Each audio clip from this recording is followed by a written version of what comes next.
ঢাকা খুলে মাঝে মাঝে একটু ঘেটে দেবো। একটা কথা বলি যে এখন আমি মানে ভিডিও দেওয়াটা, রান্নার ভিডিও দেওয়াটা একটু অনিয়মিত হচ্ছে, কারণ আমাকে বিভিন্ন জায়গায় বেরিয়ে বিভিন্ন রকম কাজে ব্যস্ত থাকতে হচ্ছে, তো সেই জন্য একটু অনিয়মিত হচ্ছে। তো কাজগুলো সারা হয়ে গেলে আবার হয়তো নিয়মিত আমি করতে পারবো আর কি। হ্যাঁ, তবু আপনারা দেখবেন, অবশ্যই দেখবেন। আর এই কাজের মাধ্যমে মাঝে মাঝে হয়তো একটু রিল্যাক্স করার জন্য এখানে ওখানে ছোটোখাটো বেরিয়ে পড়তে পারি, তো সেগুলোও দেবো। আমার চ্যানেলটা তো আসান কুক ট্যুর আমি বলেই দিয়েছিলাম যে মাঝে মাঝে, সবসময় তো বেড়ানো হয় না, আর শীতের সময় কাজ করতে করতে একটু কাছে পিঠে ঘুরে আসা যেতে পারে, তো সেগুলো আমি এবার থেকে দেবো। যাই হোক, এবার আমি এতে নুন দিচ্ছি। অনেকটাই ভাজা হয়ে এসছে, ভাজা অনেকটাই হয়ে এসছে। এবার এতে আমি নুন দিচ্ছি, আন্দাজ মতো নুন দিয়ে দিচ্ছি। কারণ এখানে 4টে মাঝারি সাইজের আলু কেটে নেওয়া হয়েছে, একটা বড় সাইজের পেঁয়াজ আর একটা মাঝারি সাইজের ফুলকপি কেটে নিয়েছি। এবার এগুলো ওদিকে কড়াতে আমি তেল দিয়ে দিয়েছি, কড়াতে তেল দিয়েছি, তেলে আমি একটু 5 ফোড়ন দিয়ে দিয়েছি, আর সিম আছে রেখেছি একটু। এবার এতে আমি দিয়ে দেবো কাঁচা লঙ্কা 3টে। এবার এতে আমি আস্তে আস্তে আর একটু গরম হোক তেলটা। এখন তো শীতকাল পড়েছে, তো ফুলকপি তো সবেতেই থাকবে, কমিয়ে নিয়ে আমি এগুলো করে দিচ্ছি।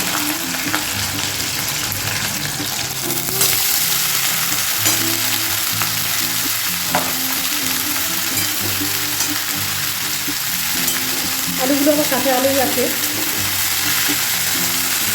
দিয়ে দেবো হলুদ,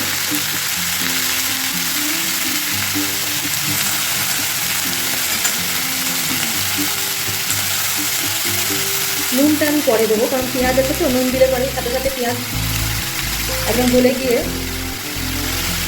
নষ্ট করে দেবে ভাজাটাকে।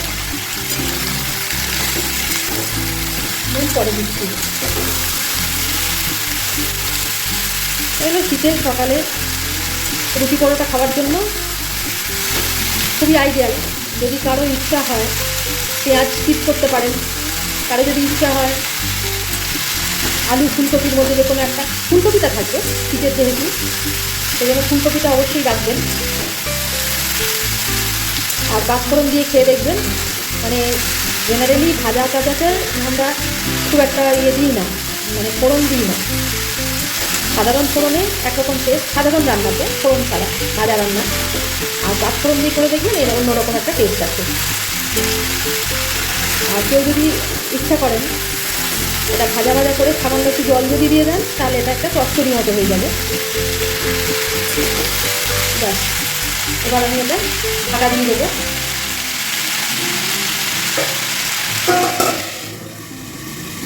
ভাজা হতে থাক, তারপরে দেখাচ্ছি। ঢাকা খুলে মাঝে মাঝে একটু ঘেটে দেবো।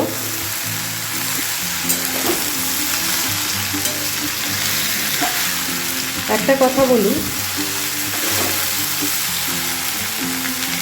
যে এখন আমি মানে ভিডিও দেওয়াটা, রান্নার ভিডিও দেওয়াটা একটু অনিয়মিত হচ্ছে, কারণ আমাকে বিভিন্ন জায়গায় বেরিয়ে বিভিন্ন রকম কাজে ব্যস্ত থাকতে হচ্ছে, তো সেই জন্য একটু অনিয়মিত হচ্ছে। তো কাজগুলো সারা হয়ে গেলে আবার হয়তো নিয়মিত আমি করতে পারবো আর কি। হ্যাঁ, তবু আপনারা দেখবেন, অবশ্যই দেখবেন। আর এই কাজের মাধ্যমে মাঝে মাঝে হয়তো একটু রিল্যাক্স করার জন্য এখানে ওখানে ছোটোখাটো বেরিয়ে পড়তে পারি, তো সেগুলোও দেবো। আমার চ্যানেলটা তো আসান কুক ট্যুর আমি বলেই দিয়েছিলাম যে মাঝে মাঝে, সবসময় তো বেড়ানো হয় না, আর শীতের সময় কাজ করতে করতে একটু কাছে পিঠে ঘুরে আসা যেতে পারে, তো সেইগুলোও আমি এবার থেকে দেবো।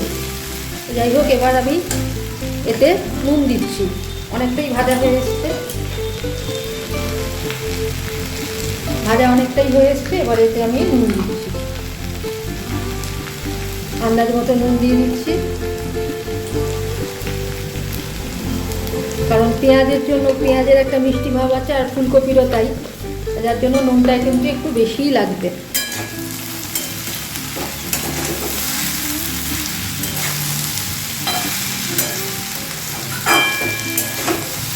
আবার আমি ঢেকে দেবো, মোটামুটি হয়ে আসবে। এটা ছোটো ছোটো করে কাটলে ভাজাটা তাড়াতাড়ি হবে, তেল একটু বেশি দিলে ভাজা তাড়াতাড়ি হবে, ভালো হবে। আর একটা ব্যাপার, আমার তো সুগার আছে, আমার যারা ভিডিও দেখেন জানেন, কিন্তু এই ভাজাটার ক্ষেত্রে আমি আলুগুলো মাঝে মাঝে এরকম করি, আলুগুলো ডাইরেক্ট কাঁচা আলুই দিয়েছি। ও সুগার একদিন একটু বাড়লে তো কিছু করার নেই। হ্যাঁ, সবসময় ভাপিয়ে খাওয়া যায় না, এই ভাজাভুজিগুলো তো ভাপিয়ে খাওয়া যায় না এত সরু করে আলু কাটলে। তো সেটা বলে দিলাম আর কি, এটা সব কিছুই কিন্তু ডাইরেক্ট কাঁচা জিনিস, আর এর টেস্টও ভালো হয় এইভাবে দিলে পরে। আবার আমি ঢেকে দিচ্ছি। অবশ্যই সাথে থাকবেন, কারণ মাঝে মাঝেই আমার কিন্তু এই রান্নার ভিডিও দিতে এখন অসুবিধা হবে, কারণ আমি বিভিন্ন কাজে এখন ব্যস্ত থাকবো একটু। তো তার মধ্যে যেগুলো দেখানো সম্ভব আমি দেখাবো, ঠিক আছে? বেড়ানোরগুলো মাঝে মাঝে দেবো, আমি দেখাবো। আর অন্য কিছু কাজ আমার আছে এখন, ঠিক আছে? ভাজা হয়ে যাক, তারপর দেখাচ্ছি। 5 মিনিট মতো হয়ে গেছে, এবার আমি ঢাকাটা খুলে দিচ্ছি। হ্যাঁ, লালচে করে ভাজা হয়ে গেছে।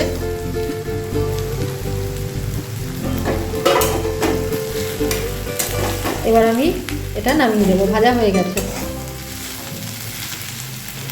দেখি একটু, হ্যাঁ এই যে কেটে যাচ্ছে আলু, ফুলকপি, সবই ফুলকপি দেখেই বোঝা যাচ্ছে, তেল ছেড়ে এসছে এখানে। এবার আমি এটা নামিয়ে দিচ্ছি। এই সকালে রুটির সাথে এটা আমি গ্যাস বন্ধ করে দিলাম। রুটির সাথে, গরম গরম রুটির সাথে গরম গরম ভাজা দারুণ লাগবে।